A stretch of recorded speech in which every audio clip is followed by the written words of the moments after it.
Ladies and gentlemen, and welcome to this episode of the Dan Dawson Show. So today I have on Vanessa Goring. Uh, Hello. she's like my little sister. Um, Yeah. and we're going to approach this today from the Filipino aspect because the meme she sent me was actually very, very touching about the Filipino community. I know a lot of Filipinos, but it's something I Yeah. didn't really think about. So tell them about the meme you sent me, my dear. Basically, I don't know if you have the picture of it up. It's the one where it says 330 years of Spanish colonization. Underneath it, it says 48 years of American colonization. Philippines, the most westernized country in all of Asia, Well, which is and true. the really funny part is my boy Dr. Fax is Cuban. He speaks Spanish, right? He had no trouble in the Philippines because the Tagalog language and the Spanish language It, are so similar. yeah, it really is. I mean, there's a few uh, differences with some words, but because, well, first things first, you got to understand the Filipinos have many dialects, many, because of the provinces and all that. But it has been colonialized, colonized by the Spanish for 300 plus years, so they tried to do whatever it takes to make everything homogenized with the Spanish Empire. Typical colonization tactic. Well, it is funny that you say that. The way this conversation started, we were having just this great conversation, and I was like, you know what? This needs to be a video. This needs to be a Yeah. video. The because I didn't even realize that. I did not know it. I'm pretty sure most Americans don't know it. But explain the colonization. Yeah. Colonization is, and I'm probably going to offend a lot of people about this, but I really don't care. A colonization is like a less PR version of woke culture. Well, and then that, and we were talking about the great American melting pot and how, Mm-hmm. and I do believe we brought up how Texas is a cult. Doesn't matter what Yeah. language you speak or whatever, as long as you speak it with a Texas accent, we don't care. As long as you fly the Yeah. Texas flag, we don't care. And we Mm-hmm. came to the subject of how America is not a melting pot anymore. No, it's not. It's become that, okay, your cultures are welcome here. However, You have to you got to change be, our culture to fit our agenda. well, and quite honestly, I don't really, in my view, I moved here when I was 11. I really don't think it was a melting pot to begin with. Because a melting pot would imply that, hey, you can still be who you are. Yes, the immigrants that come here rarely, and especially the earlier generations, they rarely get to keep who they are. I mean, for instance, like, my husband's Randall. He's Korean. His Some of his cousins had to anglicize their name.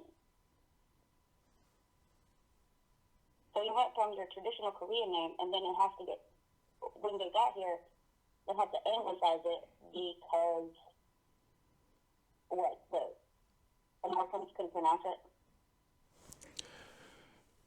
They can say they can pronounce Dostoevsky just fine, but hygiene or whatever they can't say. And so You know it's what I mean? no, I agree with it, and it's even the same in the black community. I mean, when we left the farms, we took, or when we left the slave fields, we took on the master's name. Yep. That's where you get Dawson Yeah. from. And if you drive around Texas, even Washington, you see the name Dawson everywhere. Doesn't mean we're related. It's just the name we have to take on. Yeah. And it really gets Same kind of. thing with, Go ahead. same thing with the Filipinos. Like, I don't know what my family's last name was 400 years ago. Some Spanish guy just said, okay, your guys' name is Arellano now. You guys work for us. Or, take your pick of your last name from this list. Well, exactly. And I think we all kind of feel that. Dawson's, we still kind of, my family, bloodline, we still kind of stick together. Yeah. No matter what. Even if we disagree, we don't get along, we still stick together. At the end of the day, you guys are still family. Yeah. Yeah. At the end of the day, it's about family. Well, Go ahead. it's not, from what I've noticed from my 36 years of being alive, it doesn't always translate that way, particularly for some Filipinos, because, that whole almost 400 years of colonization between the Spanish and the Americans, you are subjected to standards. Kind of like, I'm a light-skinned Filipino, so family-wise, they're like, oh, you're pretty because you're light-skinned. Your darker-skinned cousins don't get as much value because they're darker. Oh, my dear, we even get that. I was like, what My about dear, that? we get that in the black community. It's the exact same thing. Exact same thing. The lighter skinned you are, the better off you are. Yeah, because it's like some white person, and I'm not saying all white people are bad, but some white person 400 years ago said, no, your skin color, no. No, like I said, we even get that in the black community, and I think It makes no it's. sense. Say again. It makes absolutely no sense, because what does your skin color have anything to do with who you are as a person, your IQ, how you conduct yourself, and all that? That has nothing to do with it. Well, I think it traps a lot of people. I really do. Even in the black community, I mean, my own grandmother treated the darker skinned grandkids differently than she treated the light skinned grandkids. Yeah, and it's got something to do with passing. It all has something to do with passing. Oh, it does. It does. It does. And has a lot to do with the outlook of slavery, shall I say, and how they want you to be. And it's like, Yeah. I'm born who I am. I can't change it. Yeah, well, you got to think about it this way, and I'm sure you agree with me. When you're light-skinned and you can pass for white, you are afforded more things. Very Because true. they're like, oh, the people who are oppressing us, you can pass for one of them. Very true. Which is, hey, I get to do this more, I'm able to own land, blah, blah, blah, but at the same time, you forget who you are in the process because you're so busy trying to pretend to be one of them. That's actually a very true statement, Yeah. which is, I think, part of the reason that I'm happy to be back in the cult of Texas. Because nobody really cares, unless you do something against Texas. They don't really care. I mean, but to having grown up in that, having grown up in that and looking at the Filipino community, because I've heard, I had a Filipino RN, she was RN2 at the time, and she's an RN4 now where we used to work. I won't mention the name. Yeah. She, Memories from that place. right? Not really. She even said, in the Filipino, and you know it, The lighter skinned you are, the better off you are. And they would not deal with Filipino or dark skinned Filipino people. And it's like, wow. Yeah. It was amazing to me. It was shocking.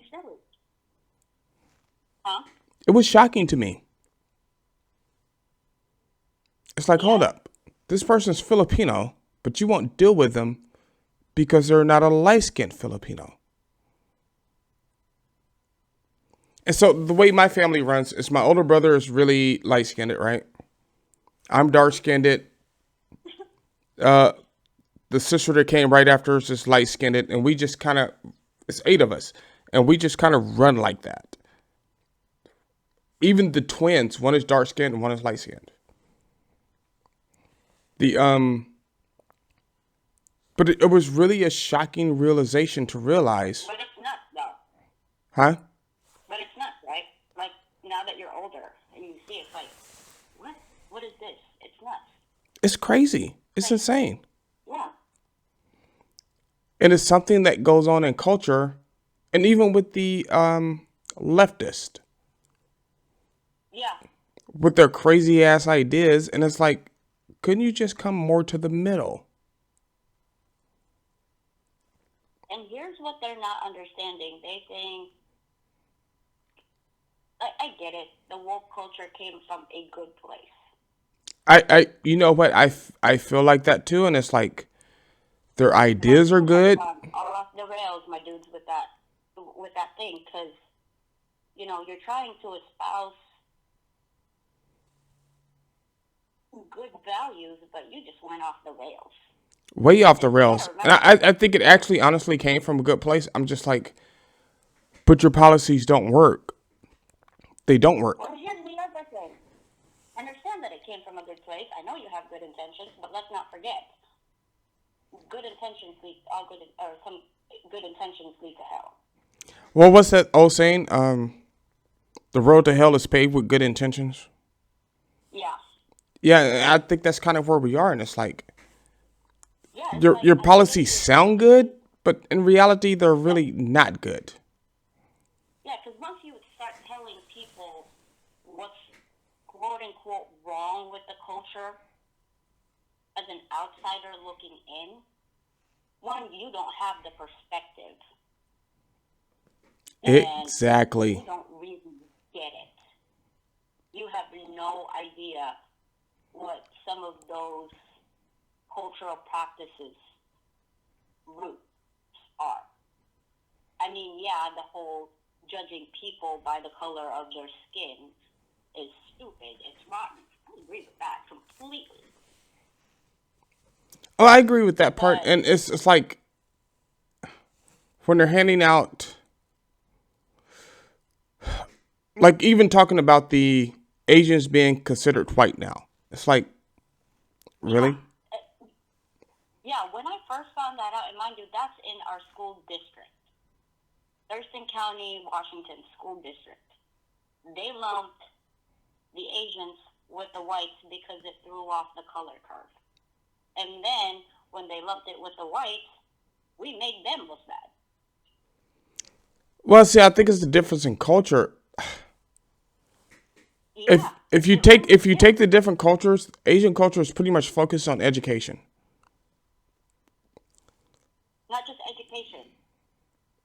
They are focused on education, honoring your elders. You know, there's a family system there.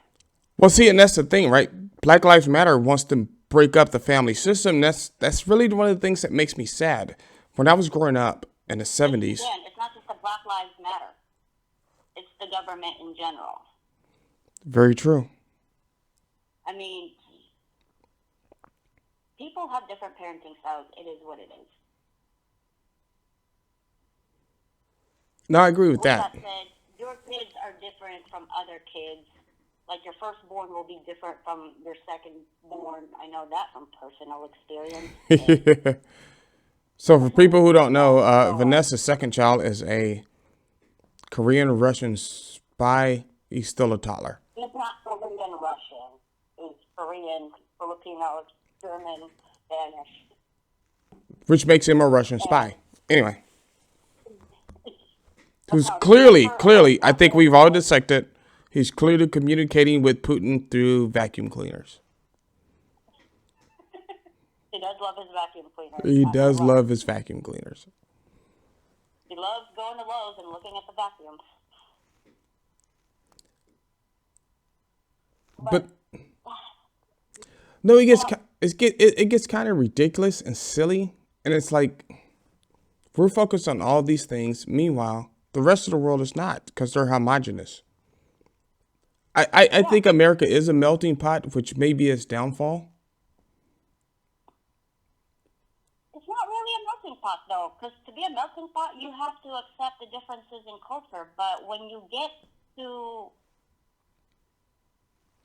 America, you have to basically learn the language, because if you don't, they're going to tell you go back to your country, wherever the hell you're from. Well, even in Europe, they speak English. Yeah, they speak English, but they also speak other languages. Very true. How many Americans actually have a second language under their belt that is not being learned from school, though? Very true. I learned my second languages the hard way. I speak German and Russian a little bit, even though I haven't used them in years. That's from your time in the Army. Very true. But even when I go to Fredericksburg, it's a German town right here in Texas. I don't speak German because everybody speaks English. I probably need to. Yeah. But think about it. Like, especially after the pandemic broke out. If you look Chinese, they'll tell you go back to China, even though you're not Chinese. You could be a whole different kind of Asian. Well, so Vanessa is also Randall's wife. And at the beginning of the pandemic, you guys ran into a little crisis in a grocery store, right? No, actually, we were at Joann's. What's that? And this woman, besides, it's a craft store. Oh. You don't typically go to that place yet. No, I I don't. have yet to see you craft something. No. Now, if you said Walters, I was like, oh, gun shop. Yeah. But no, there was this white lady who was screaming, 6 feet, 6 feet. It's like, lady, the aisles are only so big. You're wearing a mask. You're about 6 feet wide, so what 6 feet? But I don't see her freaking out like that with the white dude that she's talking to. So I'm like, really? Really? Hidden racism. I mean, here's the thing about racism, right? Not only does it exist in the white culture, it exists in our own cultures. It's really ridiculous. It exists in every culture because somebody somewhere said, hey, you're really, really light-skinned. You must be special. We will treat you differently. So that's kind of become the goal. It's kind of become the purview, and it's like Yeah. I think a lot of racism today is misplaced. We have to fix it in our own cultures. Even in, like I said, even in the black culture, it's there. Like you said, in the Filipino culture, it's there. It's in every culture. Like you just said, every culture. And we have to fix it. Culture has it. Oh, they do. There's always going to be a caste system because humans are social creatures, period. Well, here's what I've learned, right? I'm going to end this show on this note.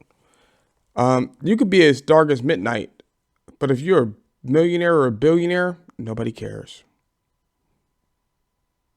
Nobody cares. Not necessarily true. Explain. I believe it was the producer of Black Panther. He's rich.